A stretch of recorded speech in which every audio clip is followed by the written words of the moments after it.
Sir arrest பண்றீங்க? விடுங்க sir. Lock பண்ணியா? வைரமுத்து கொலை பண்ணது நீதான் எனக்கு தெரியும். எனக்கு தெரியாது சார். எனக்கு தெரியாது சார். எனக்கு தெரியாது சார். விடுங்க சார். விடுங்க சார்.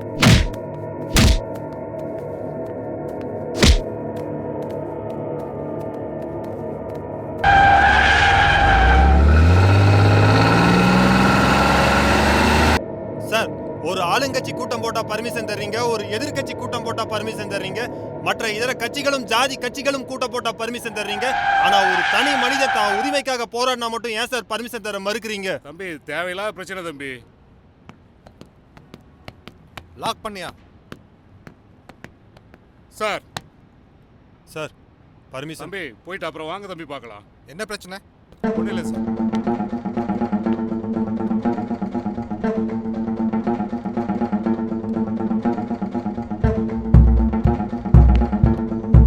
யோ, அவன் அடிக்கிற அடியில உண்மையெல்லாம் கக்கி ஆகணும்யா. வாயா. சார்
நம்ம எதுக்காகடா இங்க வந்திருக்கோம்?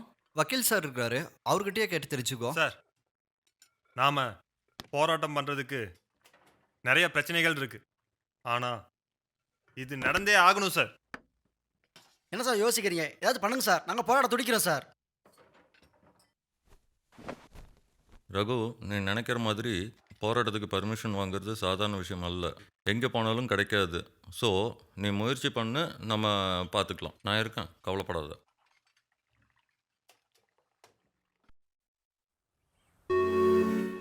இது வரைக்கும் 13 கொலை பண்ணியிருக்கான். அவனை பற்றி ஒரு சின்ன டவுட். அவனை விசாரிக்க தான் போயிட்டுருக்கேன். சார், எனக்கு டவுட். ரங்கா தான் அக்யூஸ்ன்னு தெரிஞ்சு ஏன் சார் அவனை வெளியே விட்டீங்க? அவன் தான் கொலை பண்ணியிருக்கான், நம்மளுக்கு தெரியுங்க. ஆனால் கோர்ட்டுக்கு தேவை ஆதாரம். அவனை எவ்வளோ அடித்தாலும் உண்மை சொல்ல மாட்டேங்கிறான். அவனை தூண்டி விட்டது யாருன்னு கண்டுபிடிக்கணும். வேற யாரா சார் இருக்கும்? ஒன்று அவனுக்கு ஆகாத ஆளுங்கட்சியாக இருக்கும், இல்லை அவன் எதிர்த்து போகிறான்னா கார்பரேட் கம்பெனியாக இருக்கும். அவங்க 2 பேருமே இல்லை. என்ன 2 பேரும் இல்லையா? வேற யார் சார்?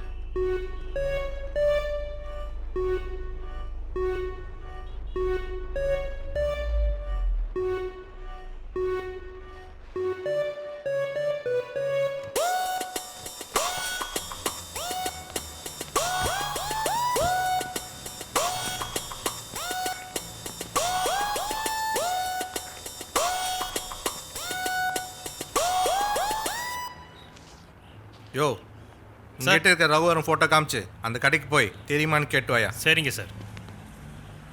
சார், ஒருவேளை ரகுவரன் தான் சுயநலத்துக்காக இந்த கொலையை பண்ணியிருப்பானோ? ராஜேஷ், நான் சொல்கிறது மட்டும் செய்யுங்க, போங்க. Okay sir.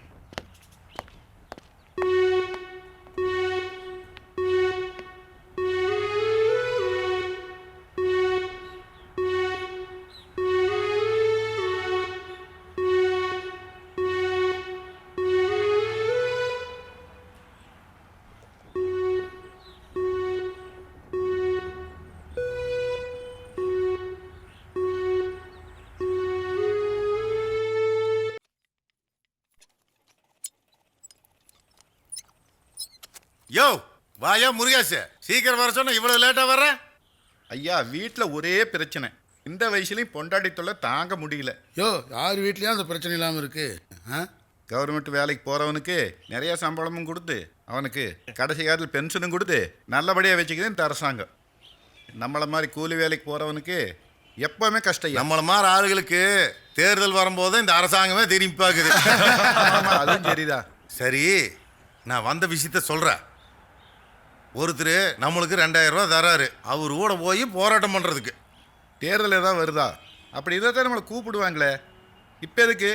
யோ, உனக்கு எதுக்கு இதெல்லாம்? எப்படி இருந்தாலும் காசு வருது இல்லையா? அப்புறம் என்ன உனக்கு? நீங்கள் சொன்னால் சரிதாங்க ஐயா.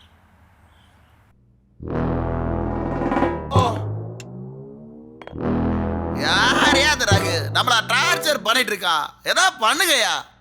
தலைவரே, அவையெல்லாம் ஒரு சாதாரண ஆளு. அவனை போய் பேசி பேசி பெரிய ஆளாக்குறீங்க தலைவரை. விடுங்க தலைவரை, நான் பார்த்துக்கிறேன். இரு இரு இரு.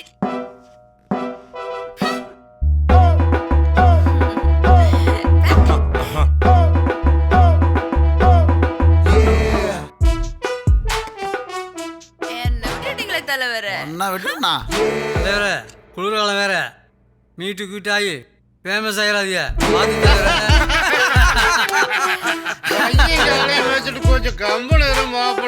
அதெல்லாம் ஒன்றும் இல்லை மாமா, நான் பார்த்துக்கிறேன். தலைவரே, எலெக்ஷன் வேற நெருங்குது. அவன் தேர்தலுக்கு ரெடி பண்ணிட்டு இருக்கான். நாம என்ன பண்ண வரோம்? தேர்தல் அறிக்கை தானே, இதோ ரெடி ஆயிட்டு இருக்குல்ல, ரெடியா இருப்பாருங்க. அடுத்த கட்சிக்கார பிரிட்ஜை கொடுக்குறங்கிறா, ஏசி கொடுக்குறங்கிறா.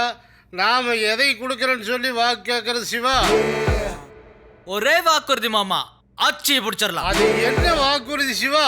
அதாவது இந்த கல்யாணம் ஆகாத ஆம்பளை பசங்கெல்லாம் பிடிச்சி கல்யாணம் பண்ணி வச்சிடலாம். அந்த வாக்குறுதியை நாம நிறைவேற்றுவோமா சிவா? ஜெயிச்சதுக்கு அப்புறம் யார் மாமா வாக்குறுதி நிறைவேற்ற?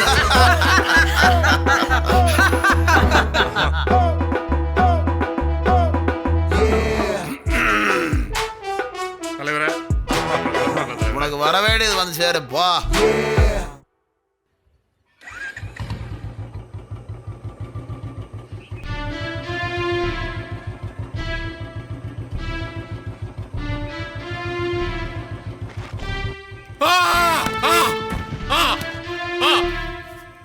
இவ்வளவு பெரிய காரியத்தை என் ஆபீஸ் கூட செஞ்சு போட்டிருக்கானுங்க. என்ன நினைச்சானுங்க? என்ன பண்ணிட்டு இருக்க? யார் நினைச்சானுங்க? அது வந்து சார். போன வை, நான் பாத்துக்கிறேன். ஒன்னும் பிரச்சனை இல்ல, போன வை ஃபர்ஸ்ட். தலைவரே, இந்த டைம் ஓட்டிக்கு நம்ம தனியா தான் போகணும் போல. என்னையா சொல்ற? ஆறுமுகத்தை பாருங்க. தம்பி தலைவரே, மஞ்சு தனியா இருக்குன்னு துணைக்கணும் தலைவரே.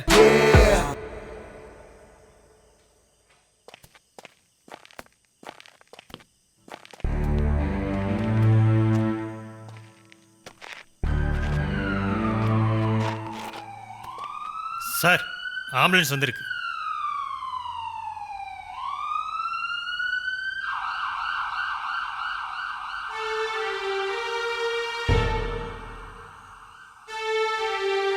ஒருத்தர் நம்மளுக்கு 2000 ரூபா தராரு, அவர் கூட போய் போராட்டம் பண்ணுறதுக்கு.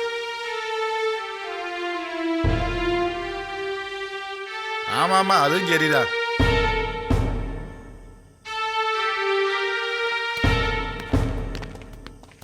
வயசானவங்களை கொன்று உங்கள் ஆஃபீஸ் முன்னாடி போட்டிருக்கானா கொலையாளி ஏதோ சொல்ல வரான்.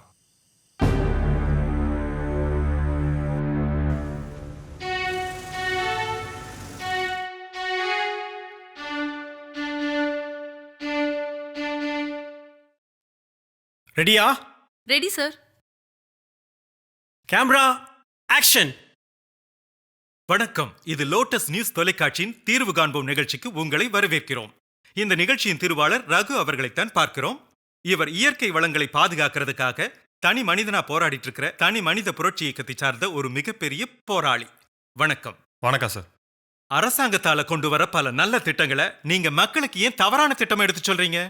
பல நலத்திட்டங்கள்னு முன்ன வந்து சொல்றீங்களே, அது மக்களுக்கா இல்ல அரசியல்வாதிகளுக்கா? மத்திய அரசு கொண்டு வந்திருக்கிற கோஸ்ட் பார்ட்டிகள் திட்டம் நல்ல திட்டம் தானே சார்? எந்த வகையில சொல்றீங்க? இந்த மாவட்டத்தில் எத்தனை இளைஞர்கள் வேலை வாய்ப்பு இல்லாம இருக்காங்க. இந்த ஒரு திட்டத்தால கிட்டத்தட்ட 30,000 பேர் வேலை வாய்ப்பை பயன்பெறாங்கல்ல. அப்புறம் ஏன் இந்த திட்டத்தை எதிர்க்கிறீங்க? சார், இத்திட்டம் வந்தா அரசியல்வாதி மட்டுமே பயனடைகிறோம்.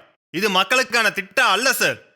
அமெரிக்கா, ஜப்பான் போன்ற நாடுகள்ல கடலிலும் பாலைவனத்திலும் செயல்படுத்தி இருக்காங்க. ஆனா நம்ம நாட்டுல ஒரு யுனெஸ்கோ அங்கீகரிக்கப்பட்ட பகுதியில உயிரினங்கள், நீர்வளங்கள், அரிய வகை மூலிகைகள், இப்படி இயற்கை வளம் பாதிக்கப்படக்கூடிய இடத்துல செயல்படுத்த துடிக்கும் அரசாங்கம் மற்றும் கார்ப்பரேட் மக்களுக்கு நல்லது பண்ண போகுதா?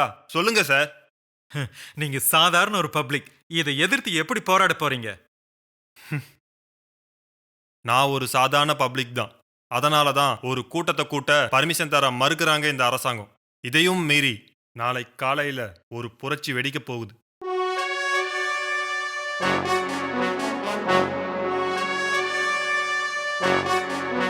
மக்கள் இதை பார்க்க தான் போறாங்க.